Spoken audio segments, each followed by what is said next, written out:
can't target one person with one video. If you go to the beach and you go fishing, you can't just take like shrimp and expect to catch sharks, right? The sooner you realize the business side is more important than the skills, Sure. the quicker you will be able to make a living with what you love. I think I made like 18,000 the first year, but like my expenses were like 40k or something. So it's not Super profitable. But by thinking about it this way, we can think about a whole strategy rather than just going like, I just need a video. Because again, like if we can understand that you're wanting to make more money, we can actually make a certain type of video that's going to help you essentially reach more customers and make more sales. It's better for you to fail a few times with smaller, less risk type of thing jobs, you know, because a $500 job, things go to shit. It's not going to be as if... When you start talking about 4K and like the cameras and stuff and the technical side of things, it's because there's a lack of understanding in terms of like what the value you're actually providing. Ladies and gentlemen, I know I've told you this in the past episodes, but trust me, we managed to log in another legend. Today, I have the pleasure, and you guys as well, to be in a conversation with a freaking master cinematographer, an amazing YouTuber, and the owner of Arise Digital. Please welcome Andrew Murphy. Thank you. Happy Welcome to be here. to the show, brother. How are you? I'm really good. How are you? Yeah, pretty good. I'm very excited that you managed to find some time to do this because I know how busy you are. I know you're always doing something. You're always either posting YouTube videos, doing client work, helping on set people. Tell us, how do you find time to do all these things, Andrew? I feel like I don't find time. That's probably the right answer. It's one of those things, like even though I do a lot, I feel like I could still be doing more.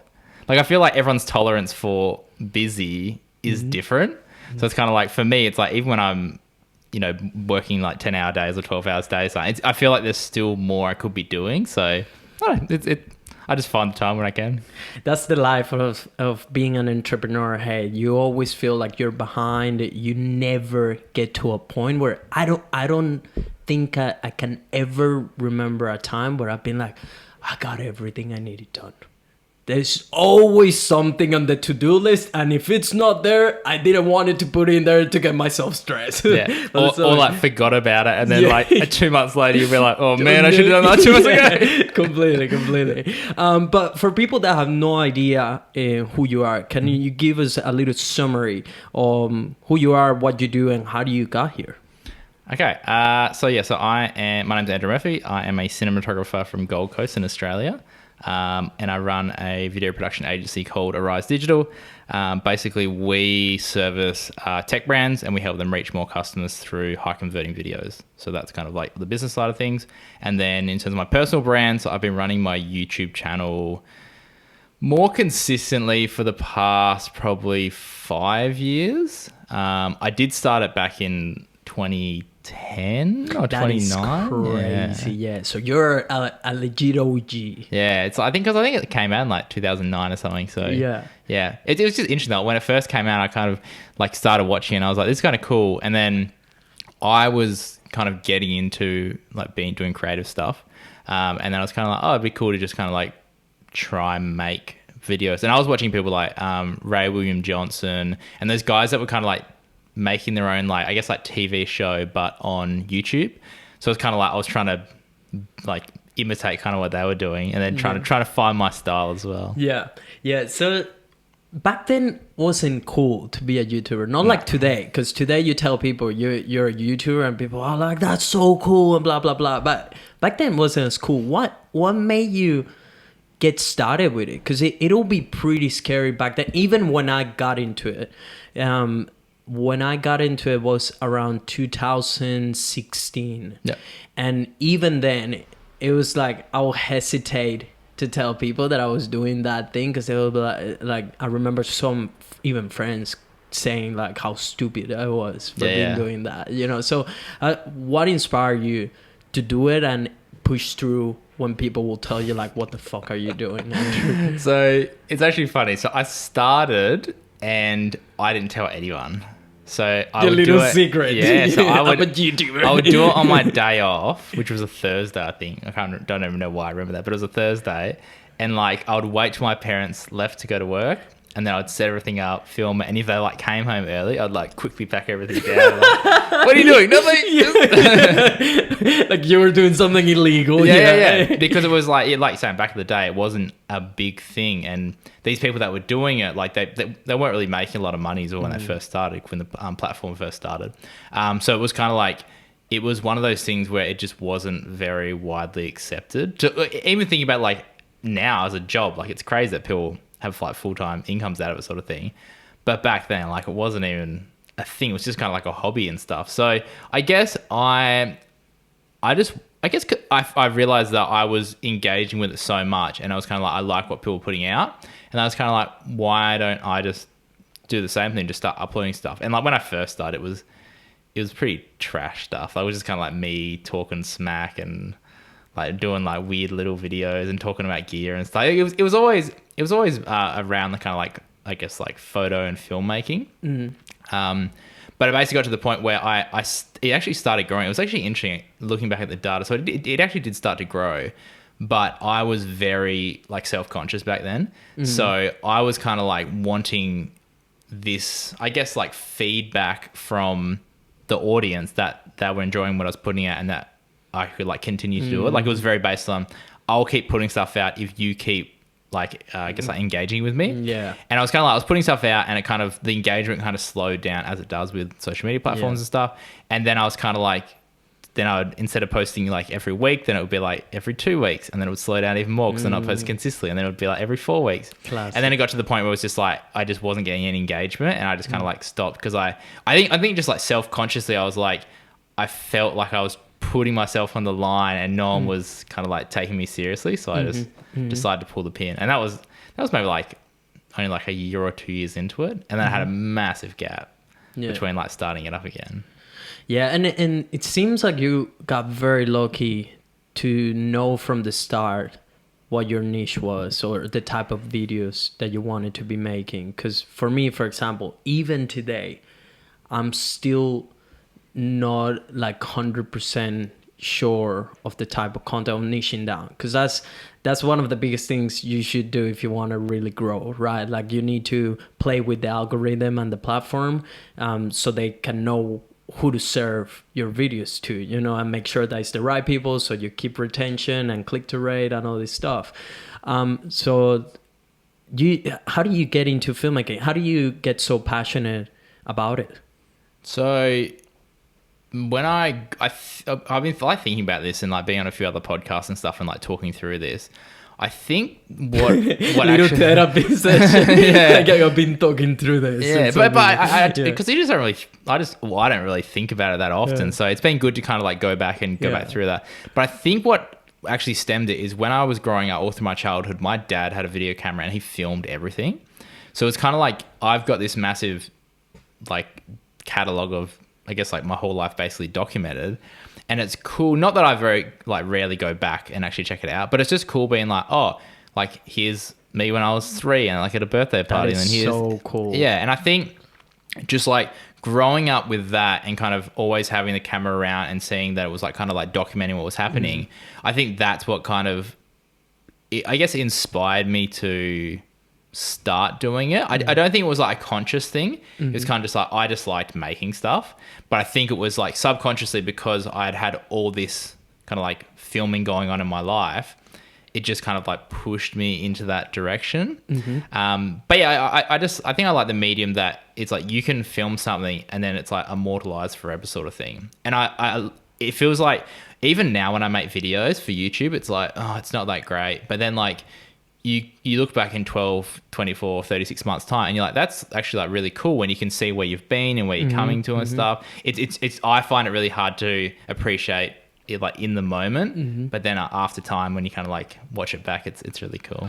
Yeah, it's not very often when, as a creator, as a filmmaker, you make something and then you're like, I'm so proud of this, like I killed it, you know, like it's like it usually takes time for you to reflect back, or a fair amount of feedback, for sure, to know that, yeah, I did kill it. I think I've got like maybe like 2 videos that I've ever made that I'm like, even to this day, I'm like, that's actually really cool. Yeah, same. Like I think there's one piece that I knew from the get-go, like regardless of anything, I was so proud of it. The documentary I made, it took so much freaking work and like failing at many stages of it, you know, like such a massive piece of content, you know, that when eventually it got done and looking it back and having the feedback of a couple people, I'm like, I got something good in here, you know. So, but I feel like as well, like when you, like I noticed this with my, I'll speak from personal experience. I feel like when I look back on content, it's kind of like I appreciate it for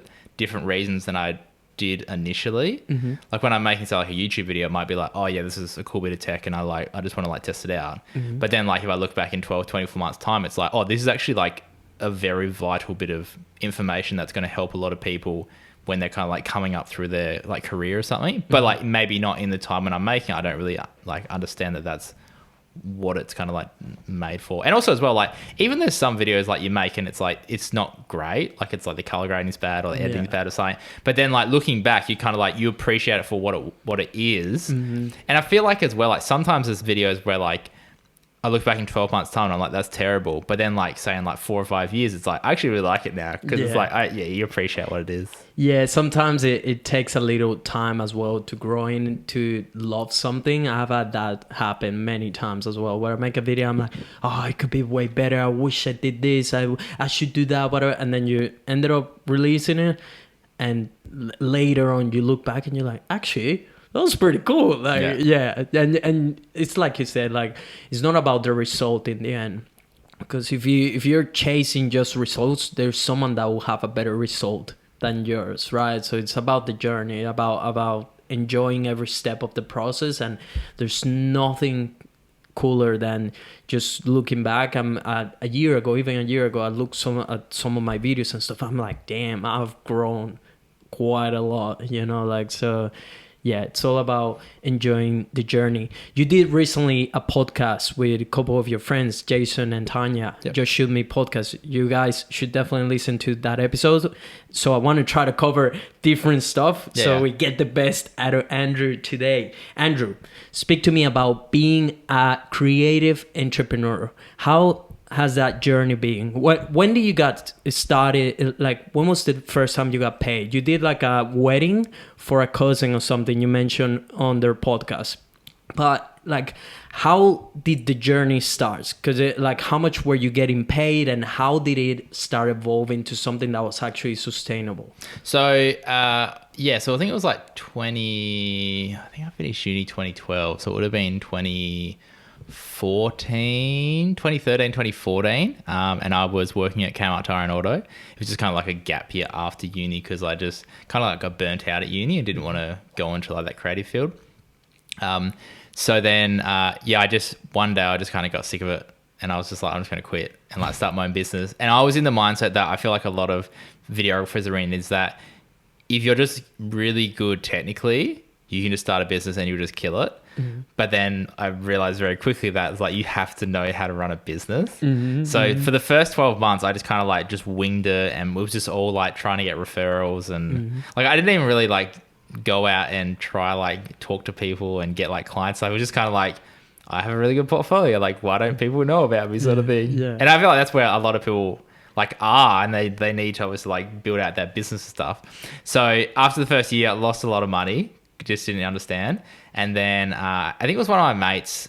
He was kind of like encouraged me to like get a business coach and actually learn about like how to run a business and how to acquire customers and how to like do your taxes and all that kind of stuff. So I had a business coach. I think probably about 9 or 10 months or something, and that was really good because they kind of like taught the basics. So it's kind of like how to, you know, like find customers, how to, I guess like send invoices. It was nothing to do with actual like video. It was just like the core thing. So it was kind of like, they kind of taught me like, if you want to say have one new customer a week, it's like you have to make X amount of phone calls, because obviously you're not going to sell everyone that comes through. And then it's like, if you have to make, say, let's say to onboard one customer, you have to make 5 phone calls. And it's like, okay, to get 5 phone calls, you then have to reach out to, like 10, 15, 20 people. And it's like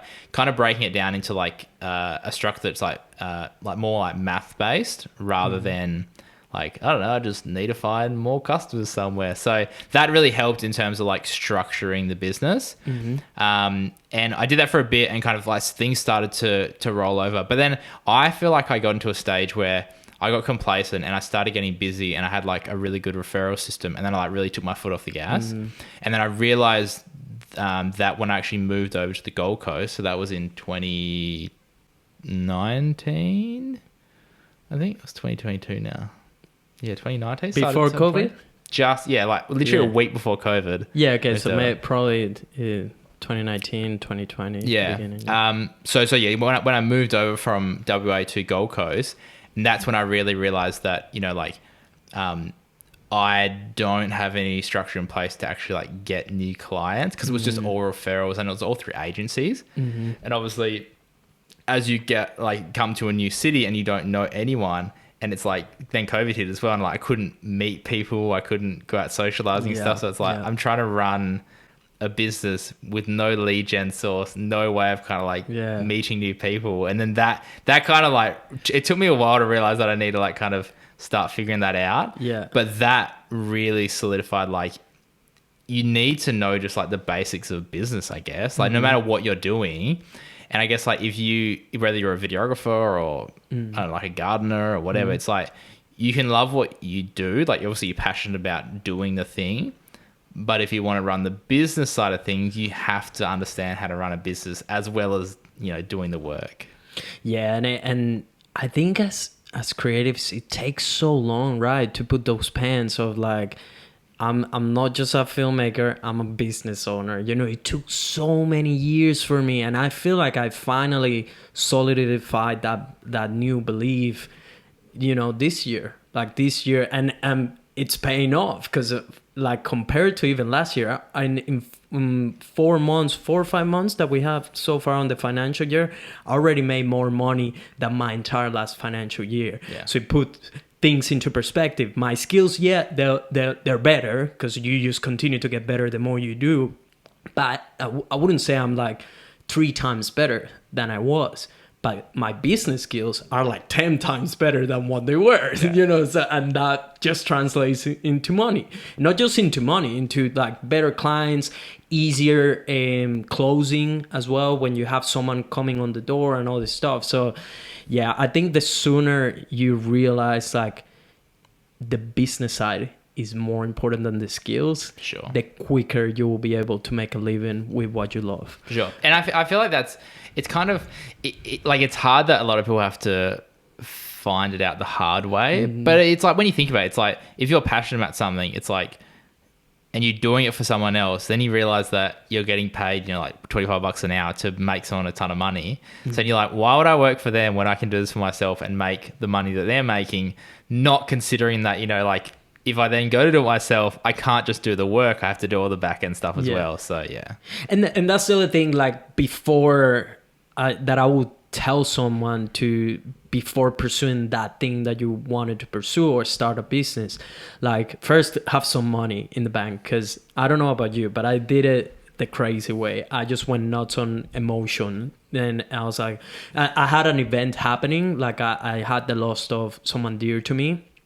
And it was the second time I lost someone that meant a lot to me, that made me, stop the hamster wheel and be like, why am I waiting to have, because in my head, like most people, that was like, oh, until I have X amount of money in my bank, that's when I will do it. When this and this and this, that's when I will do it. And then you quickly realize like life is not stopping, buddy. Like, and you have plans, but life has different plans to yours, So when you think you have the handle of something, it will punch you right in your face and be like, no, that's not what you're doing. This is what we're doing, So you got to be able to adapt, but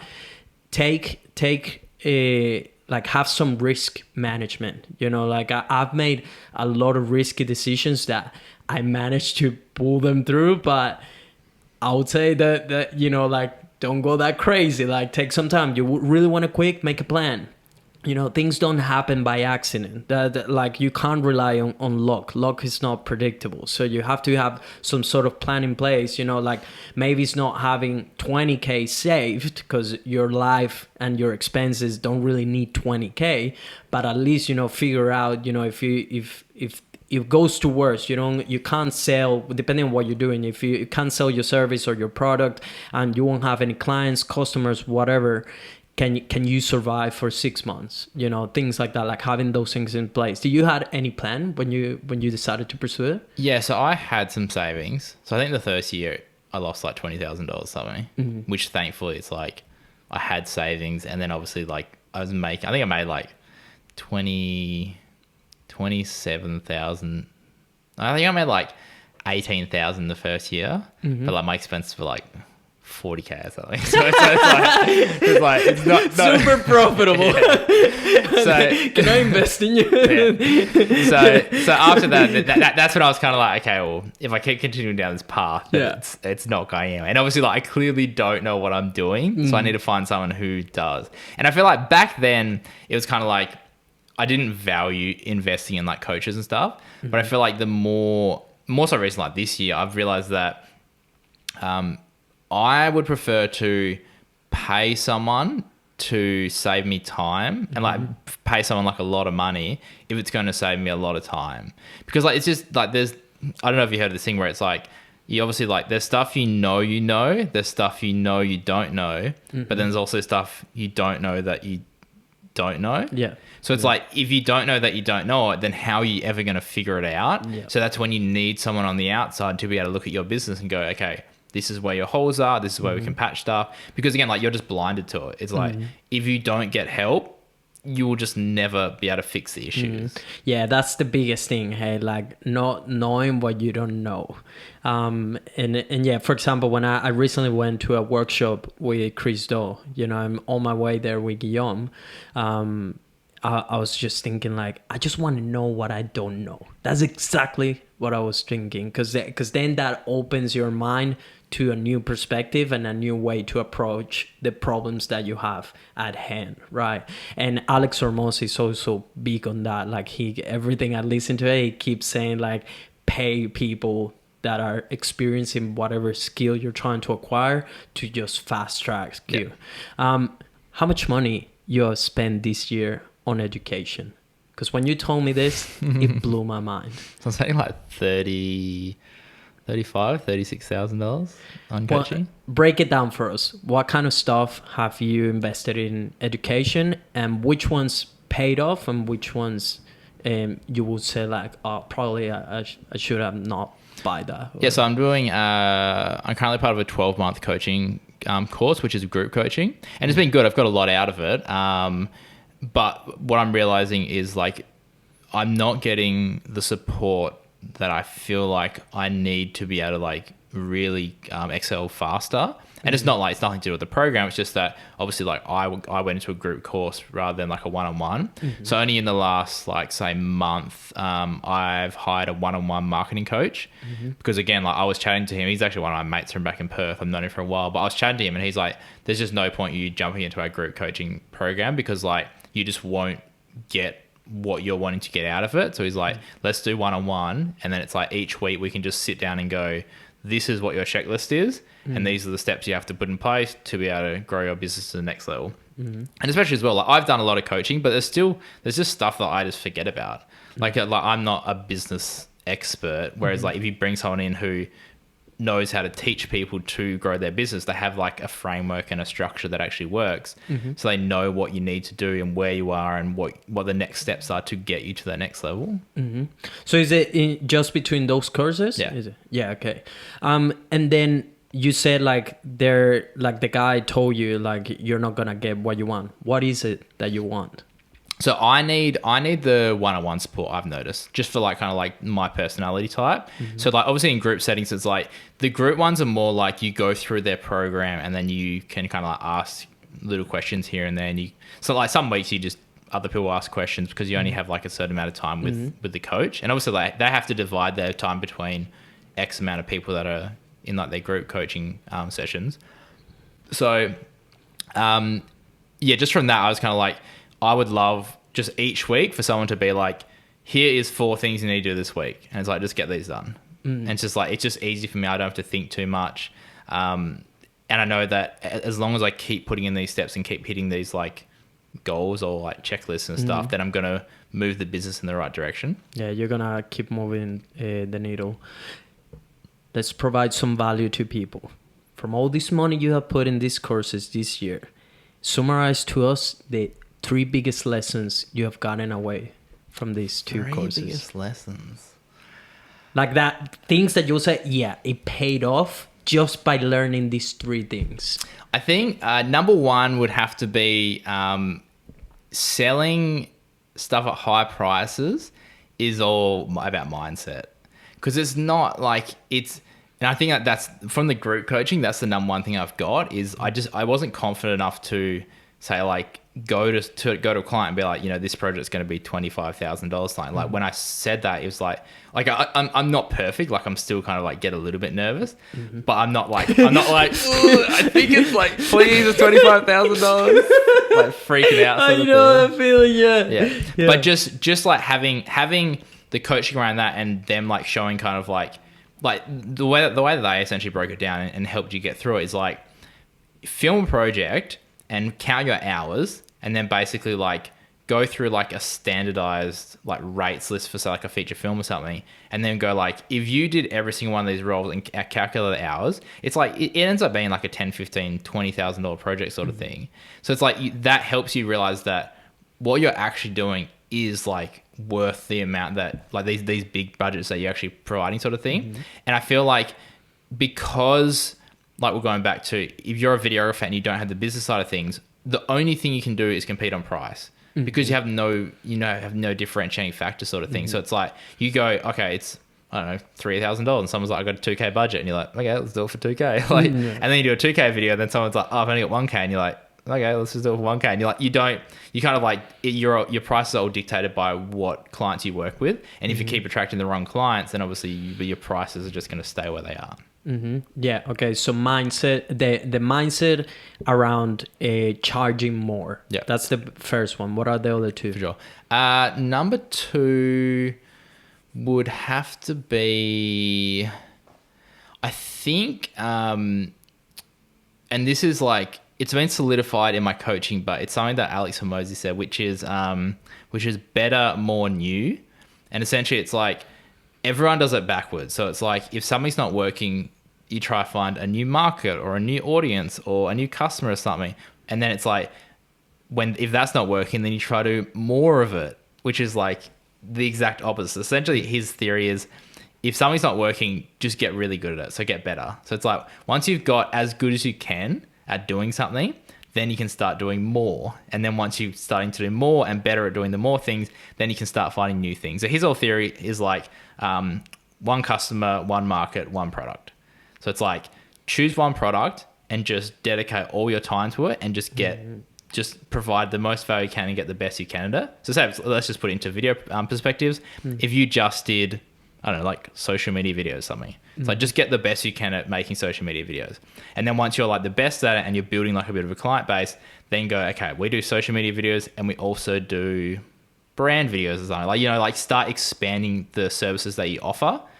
And then once you've obviously like got really good at all the services and you're expanded, then that's where you can start going, okay, that thing's working now. Let's move into like potentially a new business or a new venture or something like that. Yeah, okay. So the second one is pretty much niching down, like finding what's the right project or product or service that you can commit fully to in order to better serve people and your community and getting more clients. What's the third one? I'd say number 2, I think number 3 is more about target market and ideal customer and stuff. Number 2, I guess, is around like, it's just like choose what you want and just go all in on it. Like stop getting distracted by the like shiny object syndrome and just going, oh, this isn't working, so I'll try something new. And then this isn't working, I'll try something new. And then number 3, in terms of like ideal customer and niching down and stuff, is it's all about focus. So I think a lot of people get confused about niching as in like, I don't want to just target, like I don't just want to work for one person. Like I want to help a lot of people. But the problem is that when you try help everyone, you're actually not helping anyone at all, because your messaging and your marketing and your communication is just unclear. Because like if I was talking to, so like a gardener and a ballerina, it's not going to be the same conversation sort of thing. So how can you expect to communicate to everyone in the same tone of voice and same messaging and stuff when everyone speaks in their own way sort of thing? Mm-hmm. Yeah, completely agree.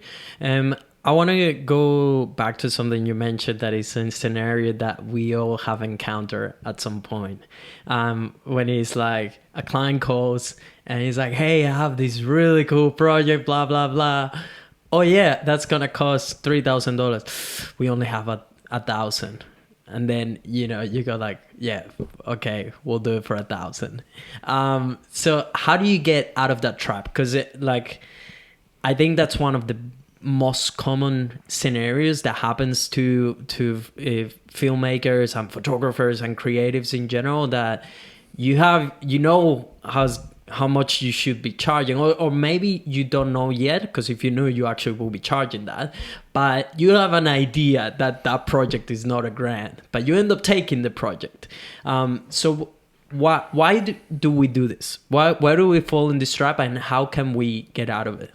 So what I've understood, and this is like from my coaching and stuff, like learning this stuff, is that essentially it's like if you don't know how to price yourself and you don't know what the value you're providing to your customer, you'll then basically fit whatever you can to meet their budget. Because essentially it's like, if you're providing enough value, then there's no reason why someone wouldn't pay it. Like, people buy expensive shit all the time. Am I allowed to swear on this podcast? Yeah, you are. Please do. But say again, it's like, it's a $10,000 project and you're like, oh, it's a lot of money. It's like, yeah, but you drive around a fucking $70,000 Land Rover sort of thing. It's like, people spend a lot of money all the time. It's just, is the value that you're providing in proportion or above whatever you're charging? And like 9 times out of 10, if someone is trying to get a lower price, it's because they just don't see the value that you're providing. And the interesting thing is, like, a lot of filmmakers, they're doing killer stuff. Like, their product is amazing, but 9 times out of 10, they just don't know how to explain it in a way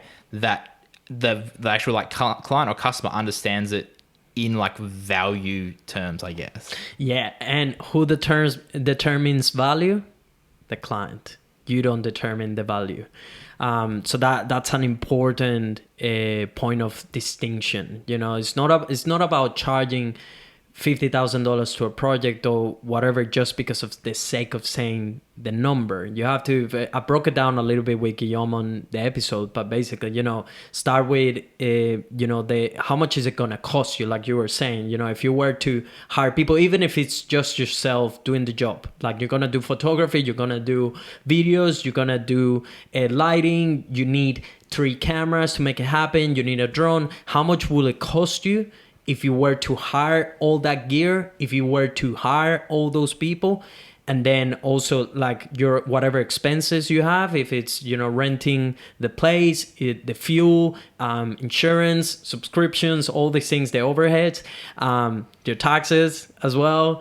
And then also adding profit, which is something that I think not many people do. And even myself, like I didn't do it for the longest time. I added some profit margin as well. But then after that, everything goes to the conversation with the client. So then you can define value, because the minute you stop selling videos is when you will actually make more money. You're not selling the videos, is just a vehicle to help the client get from point A to point B or the travel destination. I think you probably have heard this example as well. Alex Ramosi uses it all the time. Like, you don't want to sell the plane to the customer. You want to sell Hawaii. You want to sell, the beach and the coconut and the experience once they're there. It's the same for a video. You don't want to tell the client, oh, we're going to use 4K and we're going to use the latest lens. And guess what? We have some lighting going on as well. They don't care. They really don't care. They want to get to Hawaii. So it's like how through your skill, you can help the client get from point A to point B. Videos is just the vehicle. 100%. I feel like as well, like, and what I've noticed as well is when you start talking about 4K and like the cameras and stuff and the technical side of things, it's because there's a lack of understanding in terms of like what the value you're actually providing. And this is, and like hopefully you're guilty as well. I've done this for probably like the last whatever, like 6 out of 7 years, because and it's only been this year that I've kind of started like breaking it down and being like, what am I actually providing to the customer? Because like it's like the whole thing. It's everyone comes to you and they're like, I want a video, and it's like, cool. What do you actually want? Because you don't actually want a video. It's like someone's just told you, oh, you need a branding video. And it's like, okay, cool. But then that's where, and this is where value comes in as well. It's like, if someone goes to you and they go, I want a 3-minute video, and you go, it's $1,000. And like, I've got 500. Like, okay, cool. Like you're pricing it at a point where it's like, they're just shopping around. Whereas they come to you and they're like, I want a brand video. And you're like, okay, let's jump on a call. Let's actually work out what your business does. Let's figure out what you actually want this video to do. Because like, a lot of these businesses don't actually understand why they need it, and it might not be the thing that they actually need. Like if they come to you with something like, I want a brand video, and it's like, what do you struggle with? It's like, I'm struggling to get more customers. It's like, well, you don't need a brand video. You need an ad to get in front of people to bring in more customers, sort of thing. But unless you have that conversation, you can't start like educating them and providing solutions as well. Because again, it's like, if they come to you, and I feel like this is where, when videographers start out and they start working with clients and they come to them, they work with them once and they just disappear and they just ghost. It's just because it's like, you're giving them something that they want, but you're not actually giving them the result or the outcome that they're actually wanting. Whereas it'd be like, if you had that hard conversation and you're like, you don't actually need this, you need this, then you do it for them and you get them a result, then they're going to actually like respect you and thank you more for it, and more than likely come back and want more.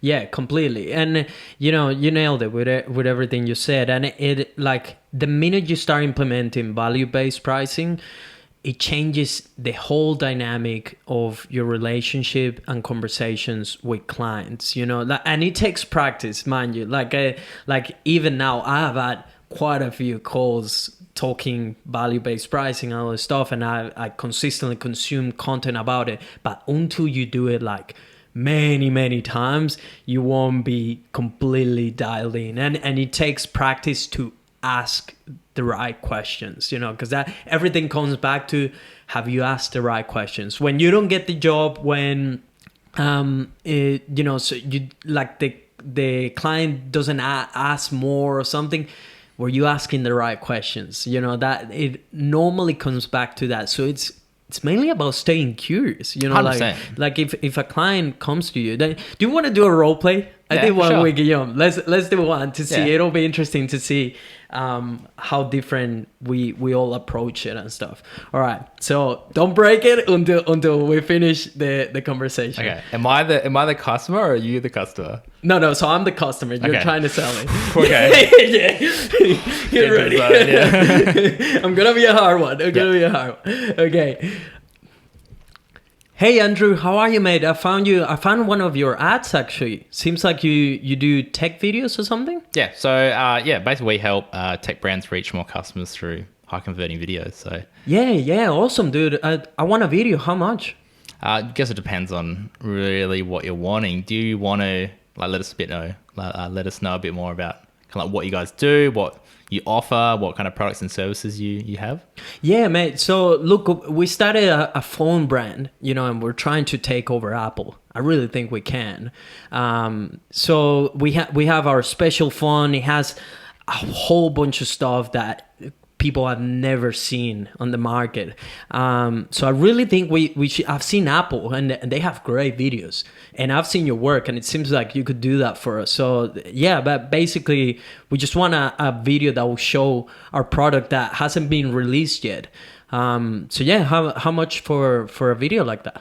So are you like what if you're saying obviously like you are trying to like compete with Apple, what makes your product so like different? What features and benefits is it like providing to the customer? Like, well, I guess what I'm trying to ask is like, why would a customer buy this phone over say like an Apple? Okay, I'm gonna disclose information with you, but basically our phone doesn't need to be charged. The battery is infinite. We did it, we solved it. People don't need cables. You don't need anything. We have infinite reception. It works anywhere in the world, nothing of bullshit, phone service or signal reception. Those days are gone. Our phone will work anywhere you are. So those are two of the main features we have. Yeah, So that's awesome. I was thinking, we could have maybe like a video in the middle of the forest or something, somewhere, maybe even in the middle of Australia on the desert, and just coming as a tourist or something, and then you realize you have reception everywhere. How cool, So yeah, how much for that? Well, I guess it really depends on kind of like how we're gonna film the commercial. But it sounds like essentially you're solving the main problem which a lot of people have, which is that every night you have to charge your phone, and it's sometimes you don't have your cables, so it's like where how do you charge your phone? Where do you and then there's different cable types, so it's like maybe you're at a friend's house and they don't have the right cable, so it's like, and then your phone goes dead, and it's like when your phone's dead, it's like how you going to stay in contact with people. What if you are in the middle of nowhere and your phone's dead, and then you're in an emergency? So essentially it's like it sounds like you're solving a big problem that people are having, which is their phone's going flat. And also like when you're in these remote places, especially like imagine like hikers and stuff, like when they're going out, and it's like people want to make sure that they're safe and know that they're safe, and in an emergency they want to be able to contact them. It's like, how are they going to kind of do that? So it's really good. So this is what's really cool, is that you're actually like above and beyond a lot of brands, because a lot of brands don't actually know like what their product does. A lot of people again just go, we have unlimited charging, unlimited reception, but you're actually diving into the more nitty gritty things, which is like, we're actually helping people stay more connected and, be less stressed and like all this cool stuff. So yes, Andrew, you get us. Like, it sounds like, you understand everything that we're trying to do. So how much for this video? So I guess we still have to dive in a little bit deeper, because obviously we're starting to learn more about what you are selling and kind of like who your target audience is. But like who, like if you could only sell to one person, like who would that person be in terms of like, if their age, kind of like where they live, the kind of things they're into? Like if you could describe that one person, who would that be? Yeah, I'm thinking it has to be young people, somewhere between 80s and 40s, like that range of people that are really into tech and want to be able, that they're into going outdoors and super athletic, and they want to make sure that they can communicate with their families and all the stuff. Because from my own experience, the reason we started this company is because I went on a hike with my girlfriend and I lost her. She never came back. So now I was like, okay, I need to invent a phone that will help people not get lost, and stay connected, like you said. So yeah, that like I'm planning on targeting people between those ages. Mainly, I'm guessing it'll be a lot of athletic people into hiking, sports, travelers, and things like that. And with the infinite amount of battery, we can easily fulfill those type of customers, because they can go traveling anywhere in the world or go for a really long hike, and they don't have to think about their phone's battery. Well, firstly, apologies for you losing your girlfriend. my condolences.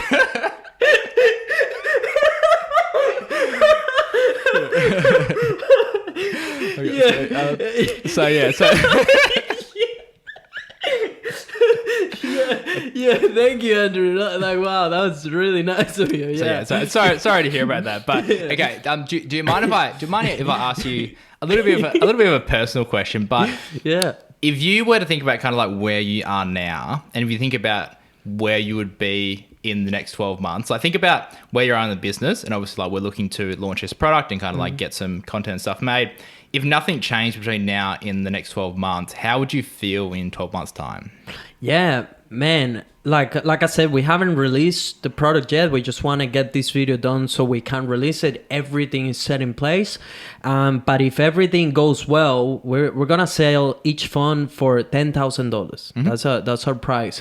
So we're hoping we're gonna make at least $5 million on our first year, at least. So yeah, if we make those 5 million or more, we're gonna know that we achieve the goal. Yeah, awesome. So think about it. So the plan is to obviously make $5 million in the next 12 months. Imagine if where you are now, so launching the product, imagine if in 12 months time, you're still exactly where you are now. So you're still trying to figure out how to launch your product. Nothing has actually happened. How would you feel in that 12 months time if nothing changed over the next 12 months? Oh, I would be very disappointed, Andrew. Like, people literally died for me to make this happen. Like I said, so like I spent a lot of time, a lot of money developing this concept. I put together a great team. It's taking everything on me to make this idea come to fruition. So yeah, I will be very disappointed if things don't happen the way I'm envisioning. Yeah, I can imagine. So basically, our process is a little bit different to other videographers. I'm not sure if you've been shopping around and got other quotes and stuff. Essentially, because we are focused and we specialize on helping tech brands reach more customers through high converting videos, we are able to do that because we have a special four-step framework that we call the cinema framework. Mm-hmm. So essentially what we do is we sit down with a customer and we go through our framework. So it's not cinema, it's CNMA. I can show you here on our screen. You can see that it's an acronym. Yeah. So essentially how we go is we go through it step by step. And by going through these step-by-step process, we can guarantee that, we're going to get the clients a result because we've done it in the past with other clients. So essentially the first step that we've actually already done is clarify. So we need to learn a bit more about your business and kind of like what you do, your aspirations and your goals and the kind of products that you are actually selling to the market. So we've already done that. The next step is niche. So that is understanding who you're actually targeting. And again, we already talked about this. So we know that you're targeting, those kind of like fitness people that are between the ages of 18 and 40 and the people that, are struggling with, running out of charge, not knowing where their next charge is coming from, getting lost in the woods, like losing their girlfriend. Yeah. So too soon.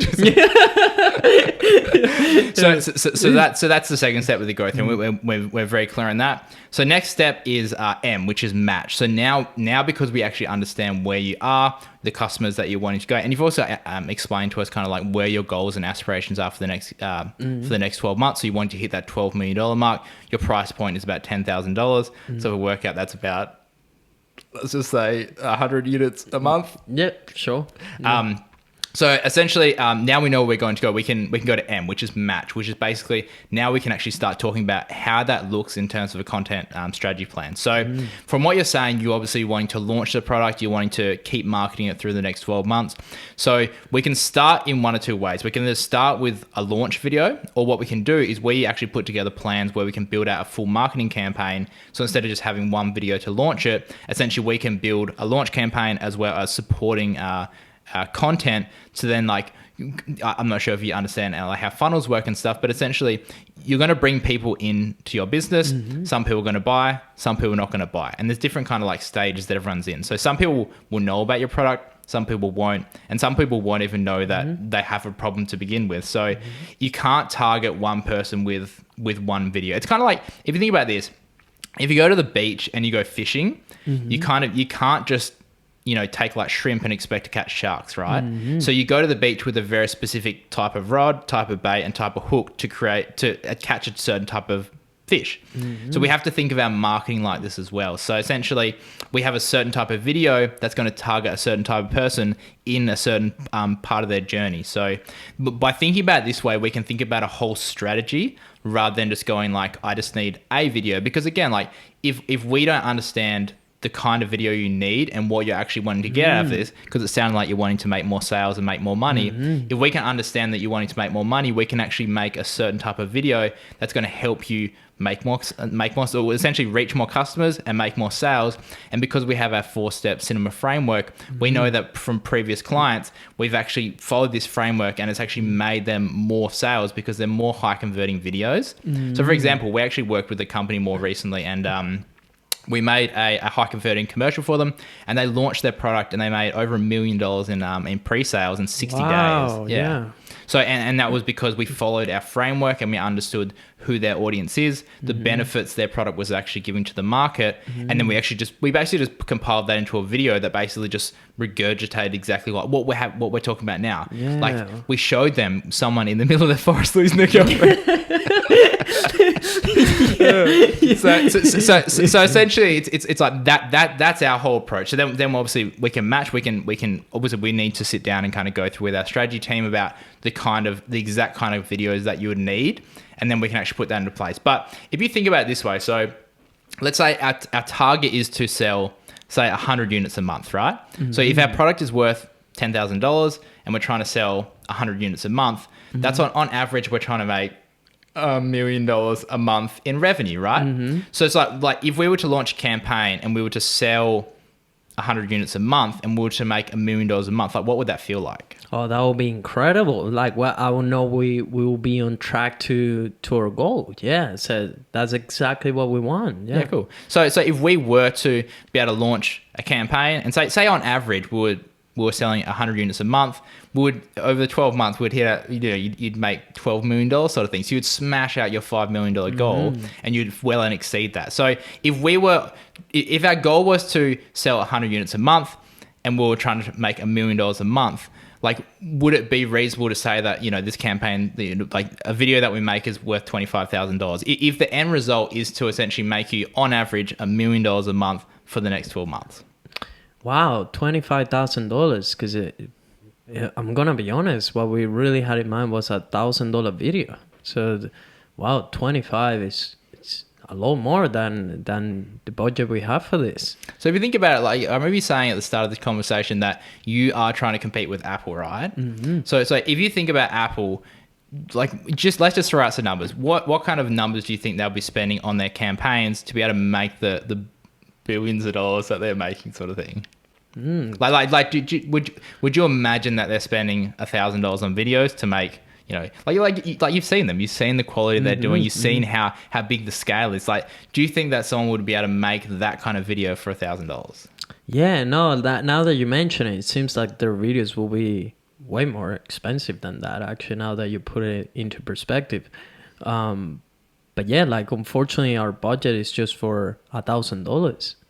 So what we can do is there's a couple of things we can do. So obviously, like, because on average our campaigns range from $15,000 to $50,000, but from what you've told me and kind of like what your goals are, we think that a $25,000 video is kind of like will give us enough leeway to be able to create a meaningful campaign that's actually going to target your audience and actually get you the results you want. Because if you think about it this way, like we could do a video for $1,000, but all we're doing is we're just basically like diminishing what we can do, and we're not actually going to get the results that you're wanting. And we don't want to do that with our customers. We want to work with people that actually want to put in the effort and the time and get the results they want. Because again, like I could take your $1,000 and we can make a video and we could just get you no sales, but it's not actually going to help you get towards your goal, right? So there's a couple of different things we can do. So there's two options. So basically, we do offer this to all our clients. So we have an option where we can do two partial payments. So we can split it in two. Or what we can do is we have a rev share model. So essentially,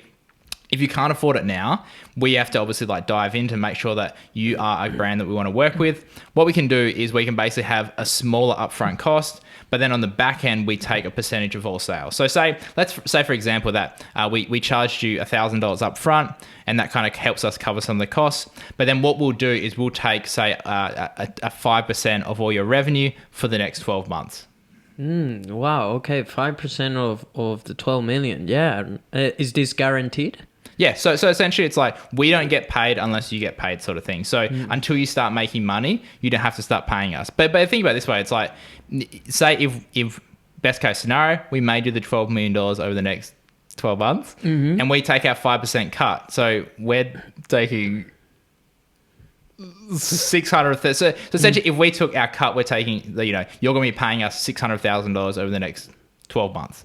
Yeah, right. That's a lot of money. But when you put it into that perspective, it seems like very little compared to how much we'll make. Look, I'm going to be honest. The most we can do for this is $5,000. Could we get this video and this campaign for $5,000? So I'm understanding where you're coming from. I know where you want to go. And I feel like at this stage, in where the business is, you're probably not the best fit for us as a brand, because unfortunately, like the content that we make, it's just like we need a minimum amount of resources to be able to put in the time to be able to get our clients results. But I know a few other people that are kind of like doing these smaller projects, and they can help you get the result. It won't be as good a result because they're kind of like they're just getting started out in their journey, and because we've been doing this for the last 7 years, we've been helping our clients actually get the results that they're wanting. But again, like if this is where you are, I can help you point you in that direction to get a cheaper option if that's what you're wanting to do with your videos. Oh, Andrew, but it feels like you really get us. And I really like your work. I've seen it. Now that I'm meeting you on the phone, you sound so cool that you get all of this and that you're the right fit for us. Like, what if we push it to 8,000? Could we make it work for 8,000 this campaign?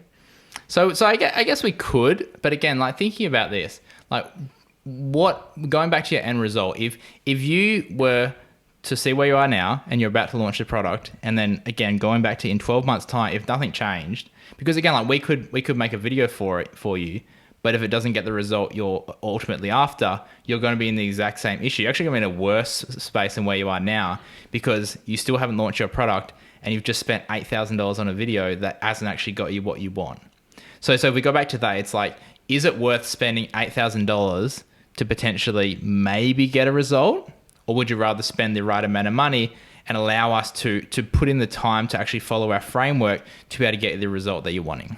Yeah, you're right. But I'm just thinking like it's not that hard, right? Like you're just going to get your camera and, you know, like film whatever idea, concept we have for it. So like, I'm pretty sure for 8,000 you can make it work. Yeah, I mean, if it is really easy, and obviously, like, this is no offense to you, but like potentially, like, you might want to do it yourself, because again, like, because I've been doing this over the last 7 years, and we've invested in the time and the resources to be able to make these campaigns for our customers. Like, we know what works and we know what doesn't. It's kind of like if I was to, you know, start taking up pottery, I don't know what works and what doesn't, and I could figure it out, but it's probably going to take me a lot of time and a lot of mistakes to be able to learn all those things. But thankfully, over the last 7 years, we've made all those mistakes, and basically what we're doing is we're compiling all the data that we've got from all our customers' campaigns, and we're putting it into, again, this step-by-step process, and we know that as long as we follow this process, and we've been doing this for our customers in the past, we understand that we're going to get them the result thereafter. Look, Andrew, I've tried, and it seems like we're not the right fit right now.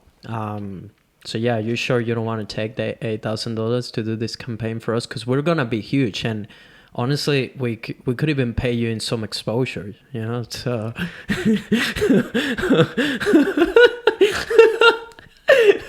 I'm pretty sure, like, you know, you'll want to have some exposure of us, you know. I haven't even told you the name of the brand, but it's watermelon. You know, we thought a watermelon is bigger than Apple, so why not? Yeah. So, yeah. So I bet you'll want some exposure from watermelon and $8,000. Okay. I mean, I understand exactly where you're coming from, but I think at this stage, kind of like where you are and kind of like where we're going, I feel like it might be a better option for us to hand you off and give you some resources and kind of like some cheaper options. Because again, like if we're not going to want to go down that professional route and compete with like the big boys and Apple and stuff, it might be better to, at this stage in the business, I'm not saying that it's going to change later, but it might be better for us to go down a cheaper route. And we're more than happy to send you some resources to be able to get the product that you're wanting. Okay, Andrew, I'll take one of your resources, and I appreciate you taking the time to refer us to someone else. But when we get a bigger budget, we'll definitely get back to you on it. Sounds good. Appreciate it, Cole. You, bye. Nelson, I got a job for you. Yeah, motherfucker. Don't be that friend. Don't refer the shitty clients to your friends, first of all. But yeah, ladies and gentlemen, that was a great performance. Man, I like sweating. Yeah. I have to. Wow, take off the hat. Everything. Wow. Tough customer. Yeah. I went hard on you. I was like really pushing for the price. So there's a few things. Let's break it down for people, sure. Right? What just happened? Because this is like almost a very common case scenario. It just presents itself in different ways. But basically, you have a client that comes with a very low budget for the kind of result that they expect to get, and then they're just pushing for the price. You see how all my questions will end up with how much, because that happens all the time. So it's very important to not go back to price. Remember, you're not competing on price. So it doesn't matter how much it's gonna be, and you shouldn't even know just yet how much you're gonna charge, because you don't have enough information to make it happen. So you did a great job at that. I've just keep deflecting the question and just getting more into the conversation, building the rapport as well. That was very nice work. Very nice work. The way, like the kind of questions you were asking, how you were reflecting me, what I was saying, which is another great technique as well when you're negotiating or explaining something to someone. It's almost like you ask the questions, they give you the information, and then you reflect the information back to make sure that you're both on the same page, which you did fantastically. You were like keeping me like, yeah, so this is what you said, this is what you expect, is this correct? Like almost like verifying the information and getting me even more excited, because I'm like, I feel like I'm talking, like I was literally like getting into the client's shoes, and I was like, fuck, this guy really gets me. He's listening, he's paying attention. Not like Johnny from the corner that I called and he's like, how much for the video? And he just said $500, like, and then, yeah, sweet, I'll call the next one. You're not competing on price. So don't like deflect the question. Just keep asking more questions. And eventually, you find out something very important, which was like about, in this case, a product. But because we're talking about this type of customer, like you make me figure out, maybe not figure out, because I probably will know that at that stage, but what were the highlights of what will make my product different from the rest, right? That was a key question. And then you led it to what kind of result I want to get, and put it into numbers, because that's the other thing, like how much you expect, how many units would you expect to sell, how much money are you expecting to make, because it's plainly not fair for you to be charging $1,000 for a video when that video is gonna make $12 million. Like it's completely different to make a video for that than to making a video for Kale from the corner that sells donuts, like it's completely different scenarios and clients. So then you made me realize the outcome. You made me put numbers already. So you're already in a way anchoring as well, because we're talking big numbers instead of like me coming with this $1,000 budget. You're already explaining to me how much money I'm going to get out of this if this goes the right way, right? And then bringing it to a very reasonable price, because when you put it in context, like what's 25,000 for making 12 million? That's literally nothing, right? It's absolutely nothing. So I didn't want it to give in, because like normally, like by that stage of the conversation, I was already like, yeah, this makes completely sense. I have to spend 25K to get this type of result. Yeah. But I'm just trying to play in devil's advocate so you guys could get a bit more information, because now we're getting in another stage of different conversations, of different experiences that you can have with a client, which is the client that comes with a very shitty budget and is just really pushing for you to do it for that budget, and then we moved in to you giving me options, which that was great, because one thing that I used to do, for example, was completely shutting down the conversation at that stage. Like I would be like, oh, look, like straight going for like, unfortunately, we can't do it for that price kind of thing. But you went for the options first. And this is something that we got refreshed on the Crystal workshop recently, Guillaume and I.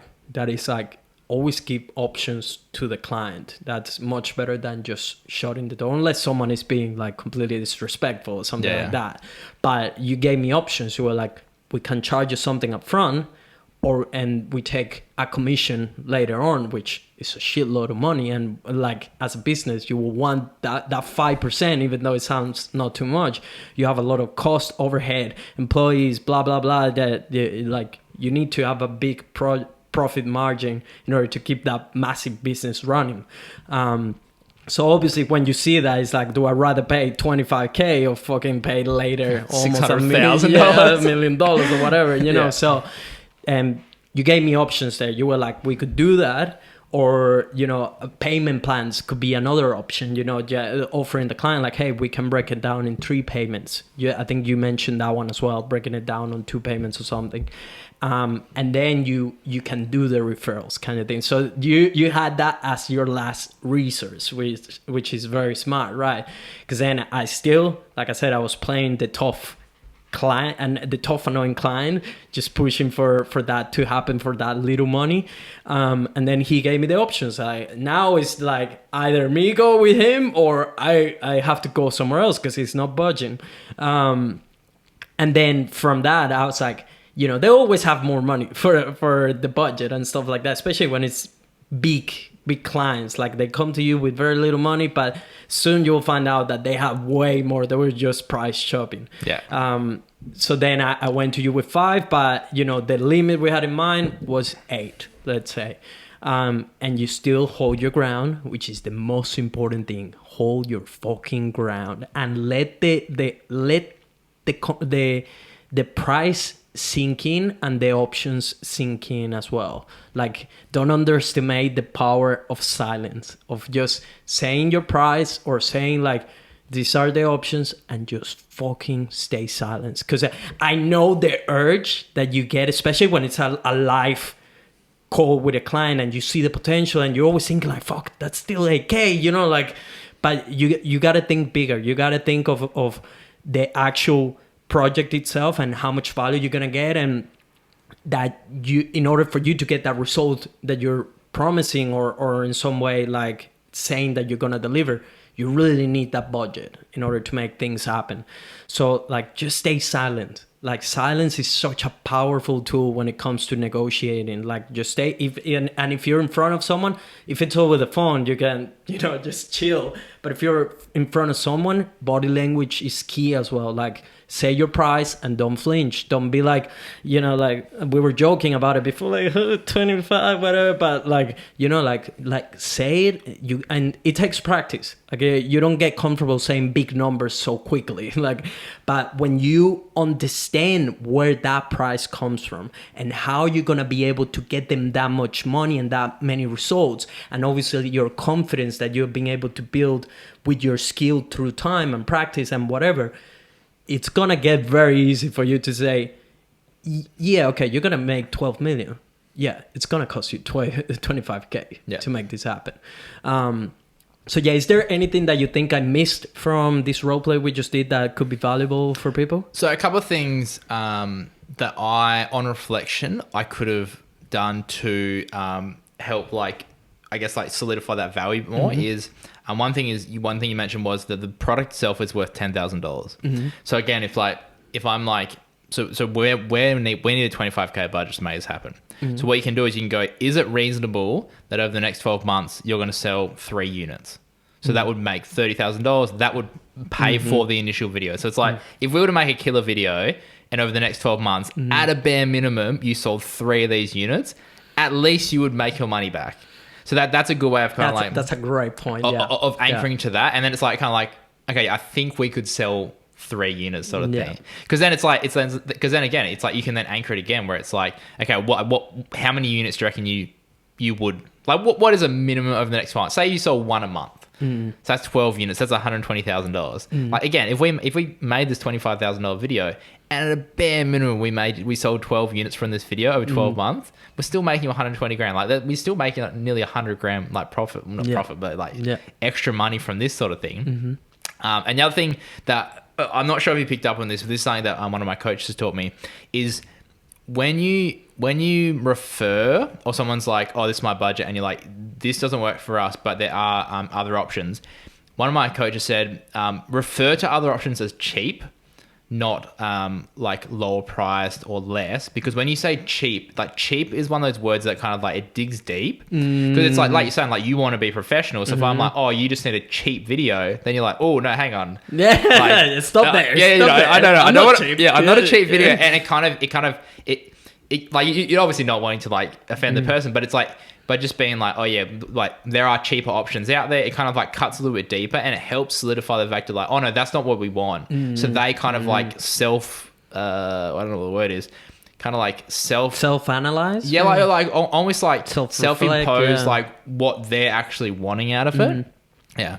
Yeah, no, that's a good one. Yeah, that's a great point, because words matter as well, and if you use the right words, like you will get it. You'll get it close. And mind you, like this is all for the good of the client. Like this is all for you to be able to provide the right service for them to accomplish their goals. 100%. So don't think about it, because I think this is another thing, like the imposter syndrome of like, shit, I'm charging them 25K. No. You're charging that because your skill and your abilities and everything you're gonna commit to this project, it's gonna help them make way more money than that, right? Yeah. So I think it takes time for us as creatives to click on that, like, okay, I'm helping them actually by holding my ground and charging what I should be charging for this project. I'm actually helping them. I'm not helping them if I bring the budget to $1,000, because guess what? For $1,000, first of all, he's not going to be excited to do the project.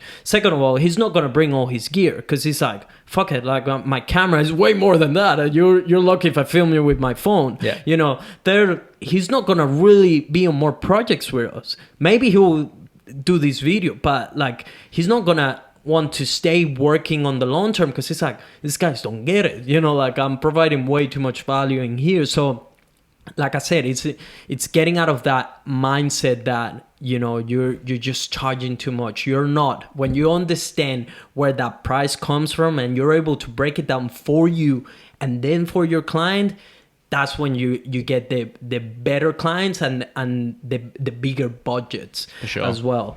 I just realized we went really deep with that, but I think that role play, it's gonna help a lot of people. I wish I had that information years ago, like, and I learned it sooner. Yeah. But real quick before we move on, because yeah. I know we're like running over time, but one other thing. Oh no, I've forgotten now. What was I gonna say? About sales and selling, and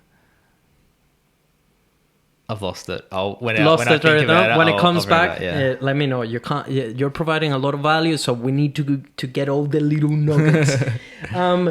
If you're a filmmaker, does gear matters? So this is an interesting one. I think that gear does matter. Mm-hmm. But so this is where I'm coming from. So okay, going back, and then we'll come back to this. Okay. So essentially, like you were saying, like you are trying to provide a service to your client, right? Mm-hmm. And like if you think, you know, if they're coming to you and they want $1,000 video, and you're like, we're trying to make this $12 million campaign, mm-hmm. like $25K is going to allow us to do something.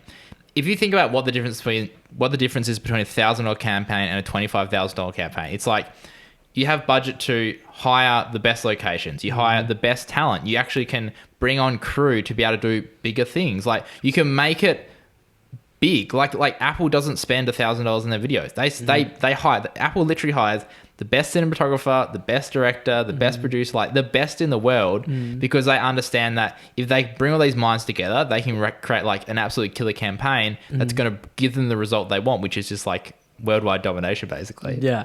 But essentially, like essentially thinking about it like that, like if even at 8K, it's like, okay, maybe we can do it for 8K and we can potentially get a result. Mm-hmm. But between 8K and 25K, it's a big difference as well. Like you might then go, okay, well, and again, like you could even do this. You could be like, okay, let's just do this for an example. We could do it for 8K, but what we're going to have to do is we're going to have to make sacrifices on location. We're not going to be able to have as many as good talent. We might have to get, you know, like Z-grade actors. We might have to just get like people that are just kind of starting out, and they're just not going to understand kind of like what our vision is. And we want to bring people on that understand and are experts in their field, so then they can help bring the result as well. Because again, like even if we made this amazing campaign, but we had people that weren't very good, like, or we shot in the worst location, and you know, like if we're competing with Apple, let's at least match them. Let's make sure we're shooting on the best cameras. Let's make sure we're shooting the best locations. Let's make sure we have the best strategy and story possible. But to do that, we need the time,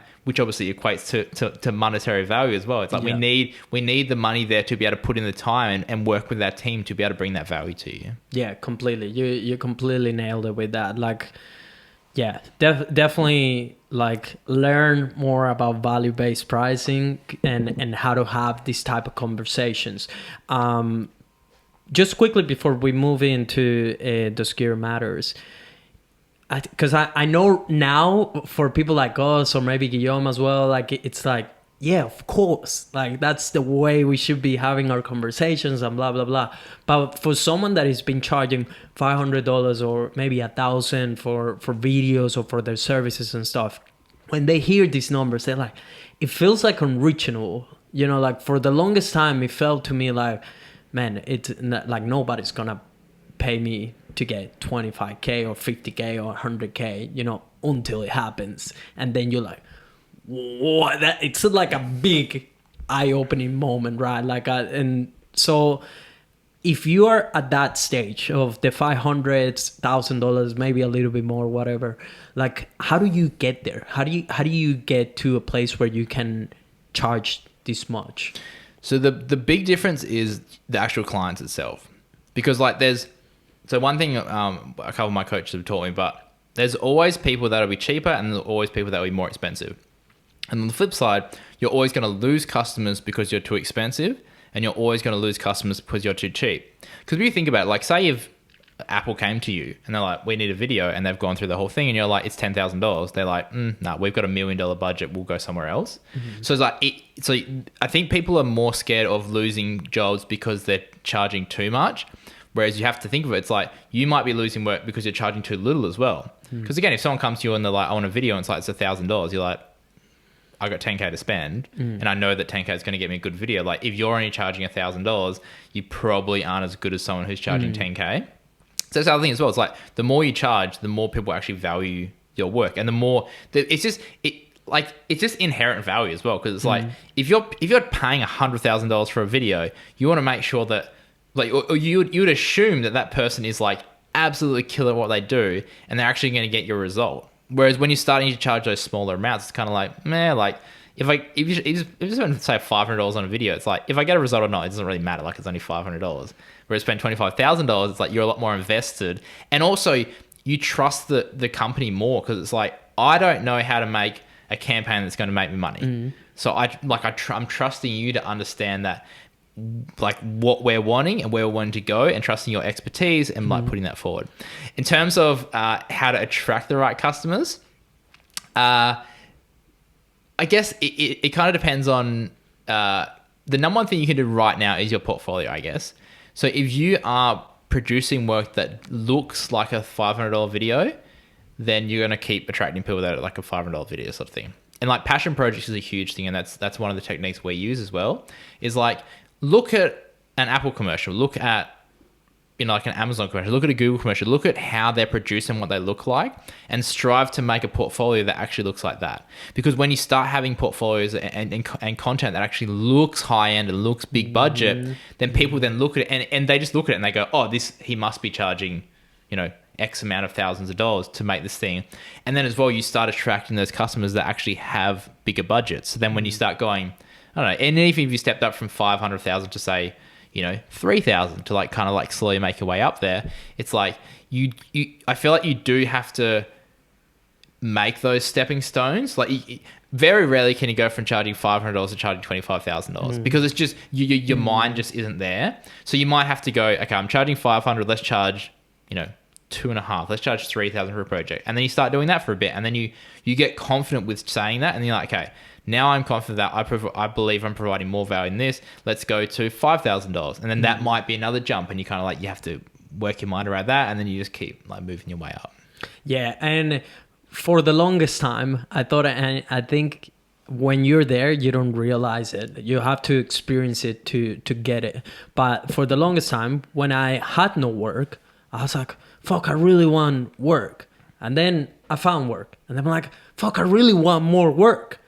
And then you get a lot of work and you're like, shit, this is too much. Like, I don't have the systems, the processes, the gear, whatever it is to take on that much work, or the caliber of the job itself. So things take time. It's very rarely you're gonna have someone that it's prepared to take on a 25K job right off the bat. Like things take time, and it's better for you to fail a few times with smaller, less risk type of thing jobs. Yep. You know, because a $500 job, like, people are gonna be like, yeah, fuck, if things go to shit, it's not gonna be Doesn't as if matter. with Apple, you know, you're gonna cost them millions if they hire you to do their project for their new iPhone and things don't go to plan, you know. So the bigger the risk, the bigger the reward.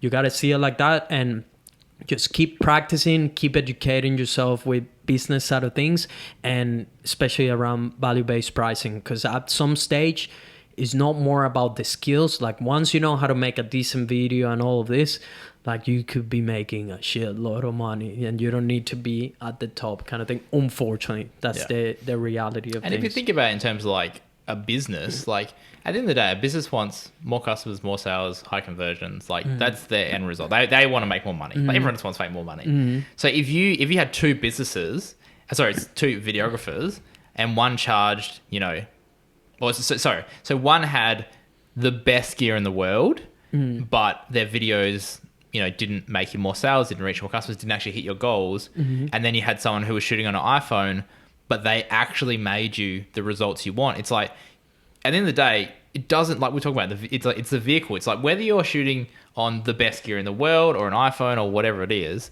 like, if you're getting your clients results, they don't really care how you do it, as long as you get them there. And again, like, sadly, and we'll talk about why gear matters, sadly, there is an image that comes with expensive gear that clients don't know why it matters, but they just know that bigger is better, essentially. Yeah, I feel exactly. like just in general, people are like, they just understand through life that if something's bigger and looks more complex, then it's more expensive, so it is better, sort of thing. Yeah, in my opinion, gear does matter at some stage. Like, once you get the skills and everything, like, you understand how to make a great video, you understand storytelling, you understand all these things, it's gonna be very different when you show up to a client project with your easy rig, your ring grip, 2 cameras, you know, like, even if you get an assistant, you start rolling your Pelican cases and all this shit,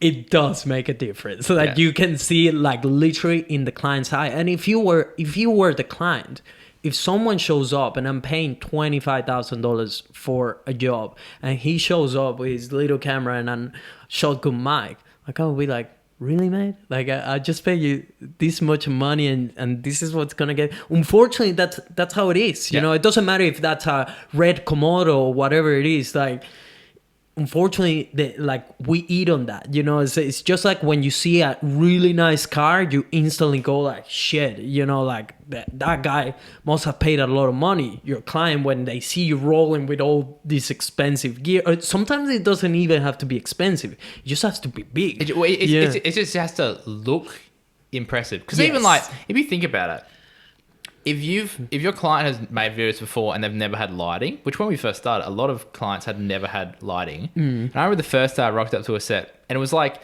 $180 light and a softbox and a stand. It cost me like maybe like $250. And I set it up and they were like, whoa, this is insane. Like, no one's ever done it before. But and this is guy is serious. Man, you must spend so much money on this. But again, it's like, when we go back to value, it's like, value is based on like different things. Like, I know we're like kind of going over time and stuff, but like Alex Hormozzi's value equation has kind of like, you definitely, I mentioned it, I think, on Guillaume's episode, but yeah, keep going. But it's so good because it's like, there's essentially four different things that that determine value. So you have dream outcome, perceived likelihood of achievement, time delay, and effort and sacrifice. So essentially, like, if you can bring time delay and effort and sacrifice down, you're going to increase the value. And then if you can bring dream outcome and perceived likelihood of achievement up, then you can essentially provide more value. So if you think about it, like, the easiest example is if you thought about a camera and as soon as you thought about it, it appeared in front of you and it, like, took the money out of your account or something, like, that is infinitely valuable because there's zero time delay and zero effort and sacrifice. You're getting your dream outcome and the perceived likelihood of achievement is 100% because it's like, it's there. So it's like, when you bring these lights and stuff, it's like, it increases that perceived likelihood of achievement because it's like, okay, this guy has all the gear, like he knows. It just makes it look like makes you look like you know what you're doing. Like hopefully you do know what you're doing, but it just brings this I don't know what the exact word is, but it like almost brings like authority because it's like if you have all this gear and you set up and stuff, it makes it look like you know what you're doing more. Yeah, completely. And that's the word, authority. You know, you 100% gonna increase rapport. That's the other thing. Like instantly, without even really doing anything, just by showing up with your gear, you're increasing the rapport with your client because they're instantly like, yeah. This is the right. You're certifying in their mind, even if they're not thinking about it, like subconsciously, they're like, "Yep, I hired the right person for this job." So there's so many advantages to your gear, unfortunately, and so many of them. And the other thing is like your gear is.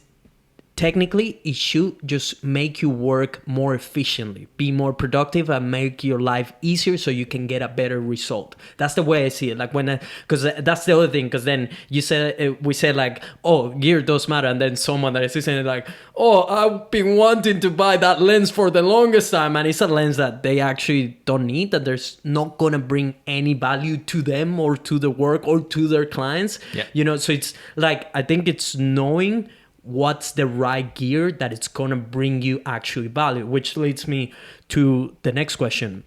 What do you think are, let's say, 3 pieces of gear that will really increase your ROI, your return on investment, for like clients, for the job itself, for your post-production? What do you think are like 3 things if someone is listening to this and they have maybe some cash, they just don't know what to get or whatever, what would be like an actual good investment in your experience, because you own a lot of gear? So one thing, and this is from experience, it depends on who you work with. If you work with clients that are on site, like on set when you're actually filming, one of the best things that I've had is a wireless display, because like by physically being able to give them an iPad or a display and it's like, just watch what we're actually doing.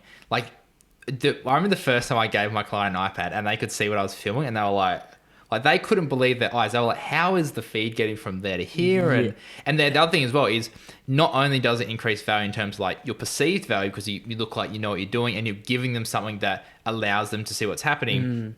It also makes it more efficient on set, because if they see something that they don't like, they're able to like pull you up on it straight away, rather than, you know, like if you miss it and then you get into the edit and you're like, oh man, I wish we saw that on set or something.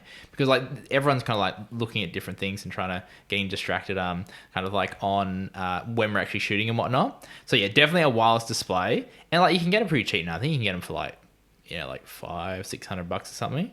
Just to kind of like to essentially just like what you're doing, and also as well to be able to pull the client away, because you know you've probably had this. You have the client like over your shoulder and kind of like trying to look at what you're doing, and it's kind of you feel a bit awkward.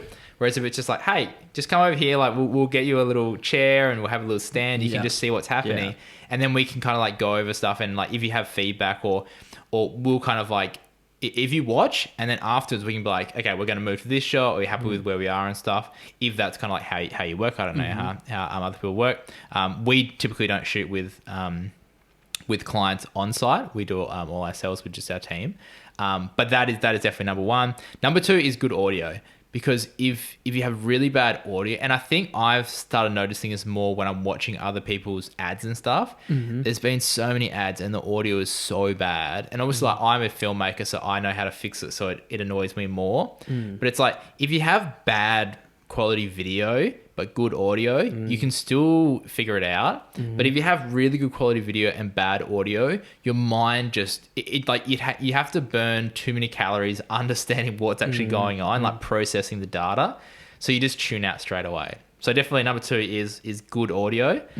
Number 3 I'm gonna say is so I use a program called Studio Binder.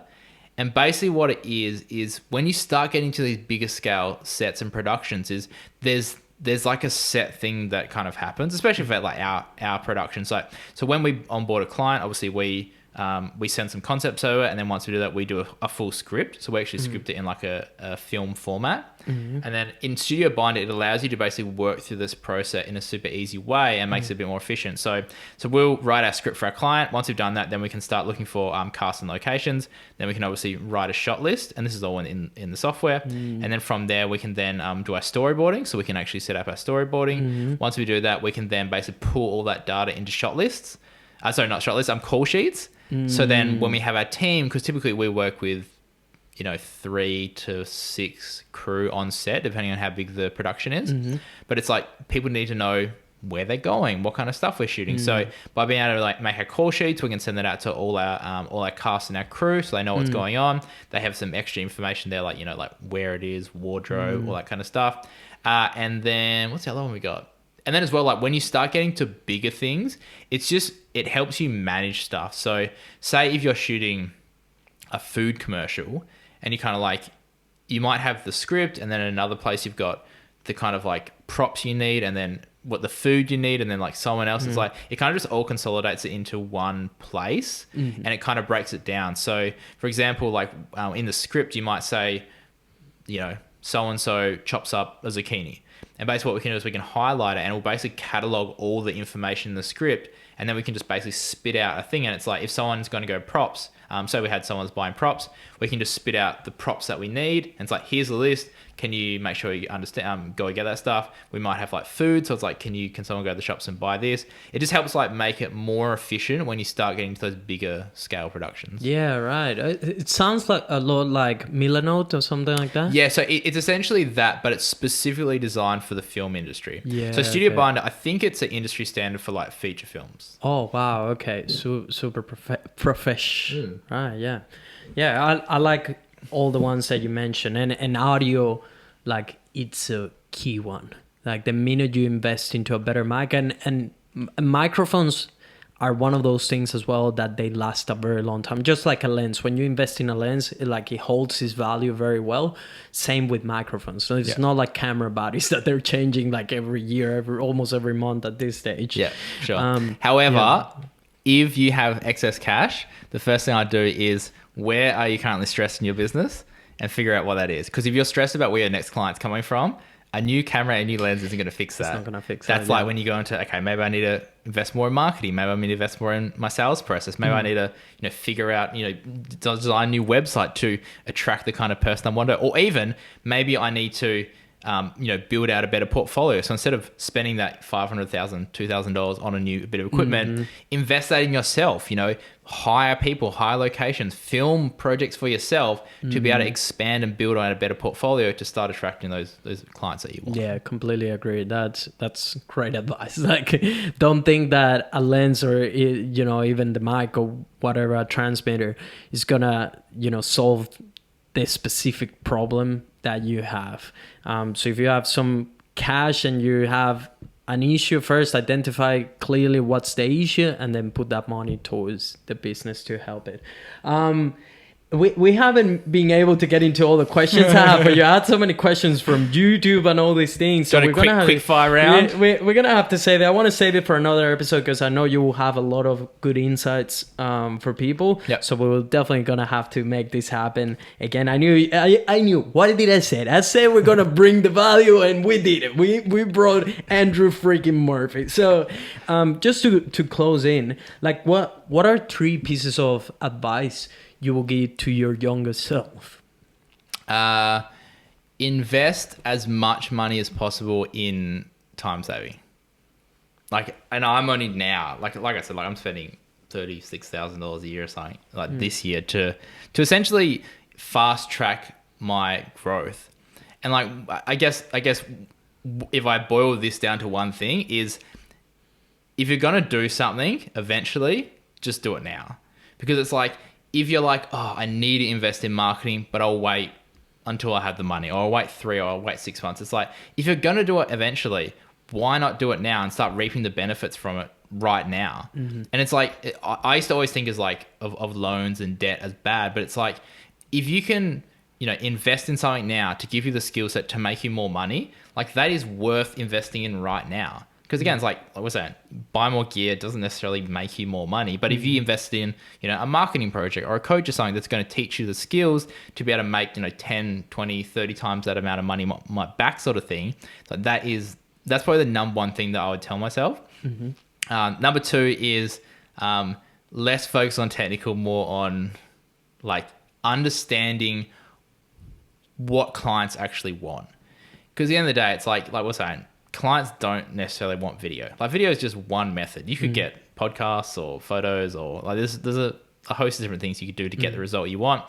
Thankfully, video is just the most efficient and the most effective way of getting your message across. Because essentially it's like you, as human beings, like you burn the least amount of calories doing it. Like a photo typically has to come with a caption, so you have to read it and you have to process it. Podcast is probably pretty good as well because you don't have to even read, watch it, so you can do it while you're doing other stuff.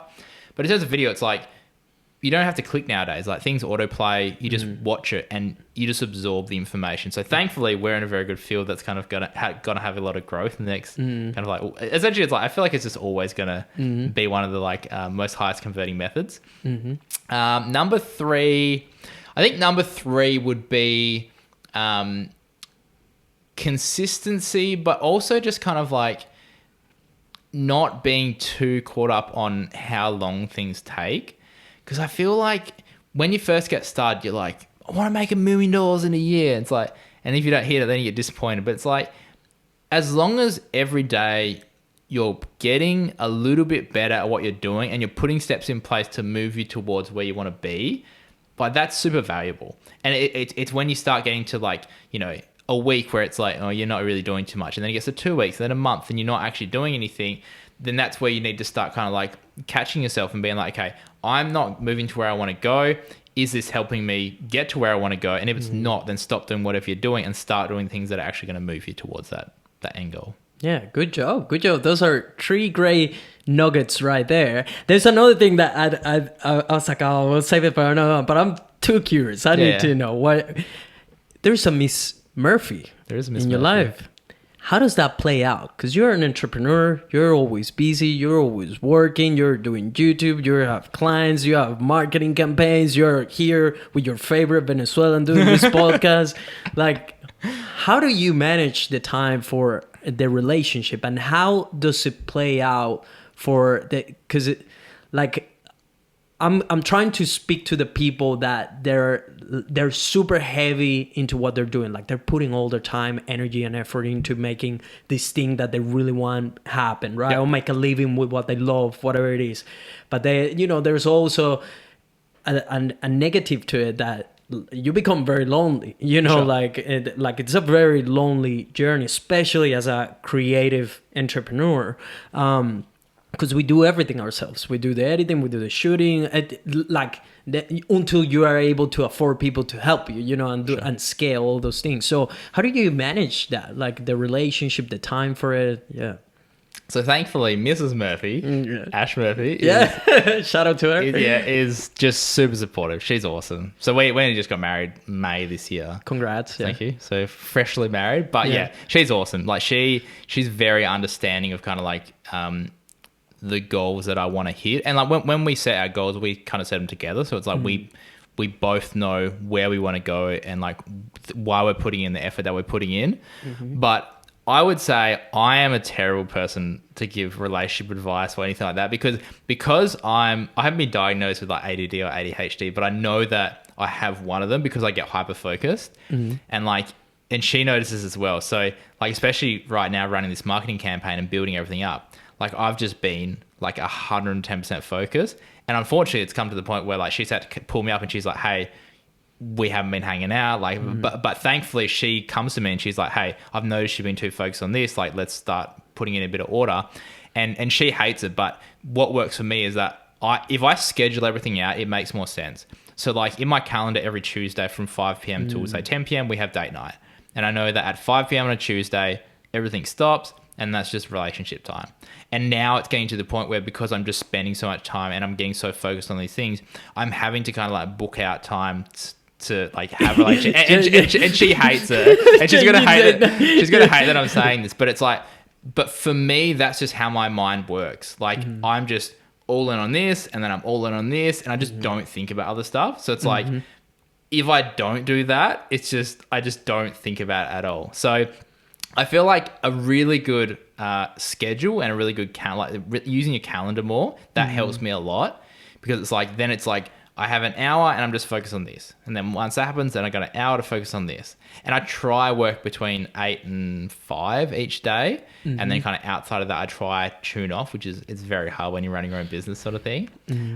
But it's a constant, like, it's a constant struggle. Like, it's kind of like some days I just can't stop focusing on stuff. Some days I can, and it kind of, it's really good, and we can hang out and like be really present. But yeah, it's one of these things where it's like, yeah, it is a constant battle. But I think one thing that definitely helped is there's a test you can do called the love language test. I'm not sure if you've done it, but essentially, like, it's like I would do it, and Ash would do it, and it tells both of us what we value most in a relationship. So I think for her it is so I'm quality time. I think for her it might be like touch. Which isn't like, it doesn't have to be like a sexual thing. It's just kind of like, she just like values physical touch. Yeah, like being close and kind of like, holding hands and just being like, it doesn't just have to be like kissing and being affectionate, but just like being in close proximity to someone. And I've noticed that as well. But now understanding that, and we've just recently done it again, because it changes like as you kind of like get older. But we've recently done it again. So now it's like, now I know that when we have time together, it's like, that's number one priority. So it's like making sure that, like, I hold her hand and like give her kisses and stuff, because that's what fills up her love bucket. Yeah. Whereas for me, it's just quality time. Like, literally, I could be sitting in my office working, and as long as she's there, my love buckets are getting filled up. Yeah. Which, like, she hates, but like, that's just how I work, sort of thing. So, but that's not how she works as well. So understanding where she is and what like she values more, and then kind of like coming at it at that. Yeah, no, level. that's really good piece of advice as well, because like I've noticed that in my own personal life, like understanding the type of love that your partner wants and that you want as well will make things way easier, especially if you don't know, like if you're just meeting someone out and stuff like that. It's easy to go back to that, to be like, will this person be able to feel the needs I have at this point in time in my life? And if it's not, like, it's okay, keep going. Did you ever had like a time where maybe she will be like, how long have you guys been together? 12 years. That this is Saturday. Crazy. That is crazy. Wow. Yeah. Have you ever had a time where she was like, hey, you're doing too much, I'm gonna leave if you don't stop, or anything like that? I definitely think there has been a few times, and that's kind of like, again, like I guess for me it's like, I'm not perfect. I've done a lot of personal development, so I know when to catch myself, but I still have times where, again, I'm just like, I just get so focused on something and I just don't think about anything else. And like my friends will say that's why, like, I could go like a whole year without even thinking about a friend, and then like some point I'll be like, oh my god, like I haven't contacted this person 12 months, because it's just the way my brain works. It's just like, it's almost like tunnel vision. Like, it's like all I see is this, and whatever's in my vision I see. Everything else just like, it doesn't even cross my mind. And because I try to keep myself busy, I try, like, it almost like distracts me from having to look at that. So I am trying to set aside time to kind of like not be busy, so I can kind of open it up and then go, oh, I haven't contacted this person, or I need to spend more time doing this. But yeah, there's definitely been times where it's kind of like, yeah, I have been working too hard. But thankfully, again, because I've been been together for 12 years, like, our relationship, the number one thing we have is communication. So if we're not communicating, that's when things start going wrong. So it's like, if we're starting to have issues, or we're starting to like argue more and stuff, it's like, let's just sit down and let's talk about what's going on, kind of like what we need from the relationship, and then we kind of like meet in the middle. And because again, it's like, it's that whole love language thing. It's like, if you keep giving someone what they don't want and you're expecting them to want it, then it's like, it just doesn't work. It's like, like same with like niching and stuff. It's like fishing with the wrong bait. It's like, you can't expect to get the result you want. Yeah, exactly. Completely. Brother Andrew, thank you so much for providing so much value for people. Like, honestly, I knew it was going to be a great episode. We're going to have you again. If someone wants to get in touch with you, they just want to support you, follow your journey, where can they find you? So most active channels Instagram, so at Andrew Murphy Films. But at Andrew Murphy Films on Instagram, YouTube, Facebook, TikTok, LinkedIn, I think it is.